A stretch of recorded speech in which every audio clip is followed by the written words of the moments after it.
center, and oxygen is what kills that fungi. And so you have to be very careful with them. Typically, you want to break them up while they're drying to prevent that powdery mildew growth if you do have I one. think we might have got rid of a few of them. Yeah, people don't like them. I don't know why. I think they're cool. All right, buddy.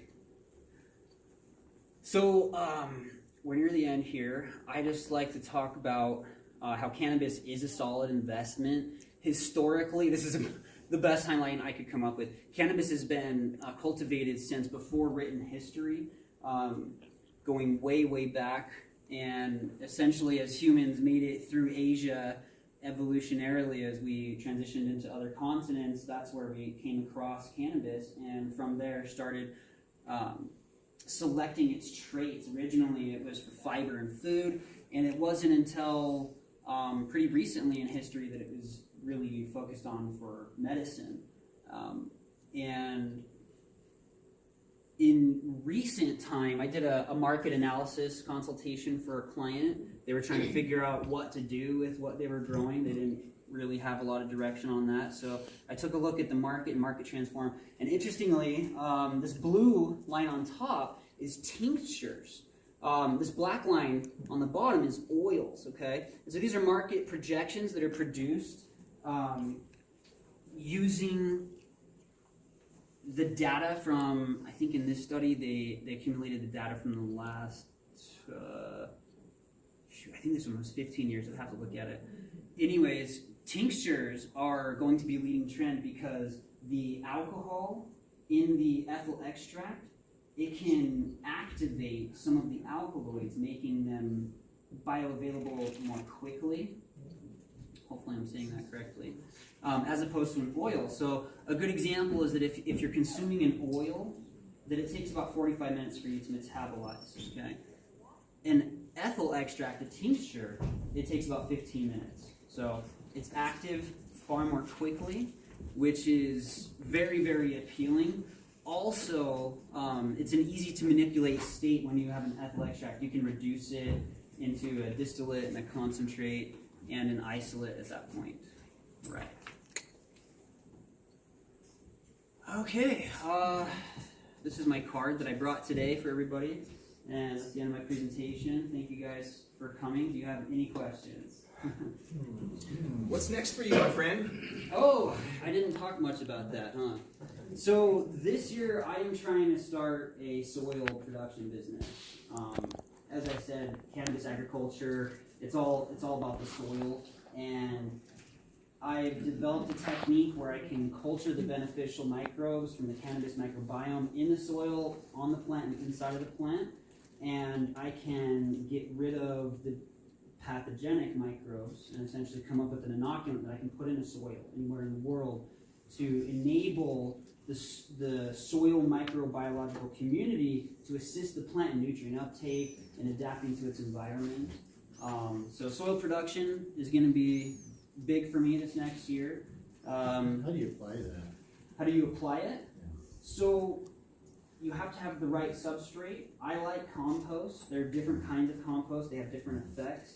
I like to take that as my base mixture and amend it with things like coconut coir, sphagnum moss, perlite, vermiculite, rock wool, things like that add aeration and a little bit of conductivity, cation exchange conductivity, so you can hold on to water a little bit.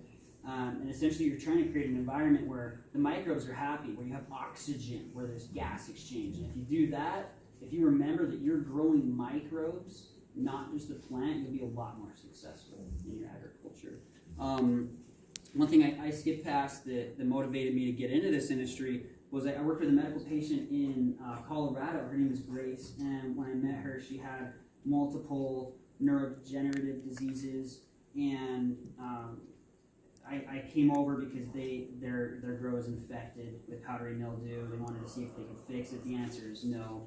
Once powdery mildew is in your cannabis, it creates mycotoxic compounds, and those can't be removed from the plant material and separated from the alkaloids. And so, yeah. Have you heard about the blue light technology that they use for getting rid of PM, powdery mildew? Yes, and while the radiation, the ultraviolet radiation will kill the powdery mildew, what it won't do is remove the mycotoxic molecules left. So essentially you're talking about the waste of the mildew itself. And as it metabolizes the carbohydrates, that waste it puts out is definitely toxic to humans. And there is no method that you can use to remove it. I've had people suggest soaking it in Everclear, ethanol, that won't separate it from the alkaloids. You'll just have an extract that's contaminated. Right. And so prevention of powdery mildew is essential. You don't want to give something that's contaminated to someone who is terminally ill. You don't want to be the cause of death for someone's grandma. You know what I mean? And we have a responsibility in this industry to be sanitary and to promote those ideals. I think that's really important to me. I'm a chef, so clean, yeah. So my question's with the plastic culture to offset the humidity, low humidity here in Utah. Is there other organic alternatives? Yes, actually, my favorite are cover crops. I love talking about this. Companion planting with cannabis is super cool. So clover varieties, they've evolved to create nodules, to do nodulation, where essentially they cultivate and harbor phosphorylizing and nitrogen fixating bacteria inside the nodules, which will make it so that, let's say for example, you have a form of nitrogen that is not bioavailable to the plant, like N2, just atmospheric nitrogen, or ammonium, and what plants need is nitrates and nitrites, right? And so what that bacteria will do is it'll take those two forms of nitrogen that the plant can't use and turn them into a form that the plant can use, right? And so by having that cover crop, not only are you helping with the nutrients of the plant, you're actually preventing physically new weeds from infecting it, and the clover will also help to hold in humidity and create an environment where worms can thrive. Worms are good in your gardens. Red wigglers are awesome. But yeah, if you combine different organisms that are beneficial to the environment of the plant, you're really growing an environment, not just a plant. And if you grow that environment will take care of the plant for you. And the biggest growers that I've met in California, for example, they all use like clover, little companion plants. Some are experimenting with different types of plants to see how they affect them. Typically, you don't want a plant that has too big of a root system. You want kind of a little stringy plants that aren't predatory towards other plants. But I think it's really exciting research, and it's the only way to do, no-till, sustainable, year-round living soil is to have those other plants. Which is still the goal. Yeah. That's the ultimate goal. Yeah. So, I have been told that the plastic cover will stunt your growth. You're Can right. stunt your growth. Because it will cut off oxygen to the microbes and the plant roots, right? And that's critical. So a lot of people will actually permeate the holes a little bit. But having that physical barrier, it's really the only way to keep the moisture in, with the exception of having high quality soil composition. And so if you have, we call it cation exchange capacity, or I'm forgetting the term, PKN. It's the opposite of, I'm going to say it wrong, so I'm not going to say it. Pretty much if you're using very organic soil, it will hold on to a lot of moisture.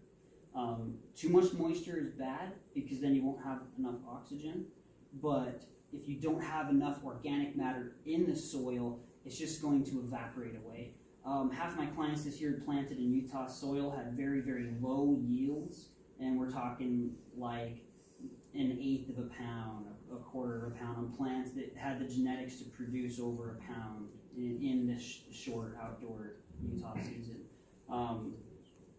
Did I answer your question? Yeah. Okay. Okay. I can ramble a little bit. Would you want to do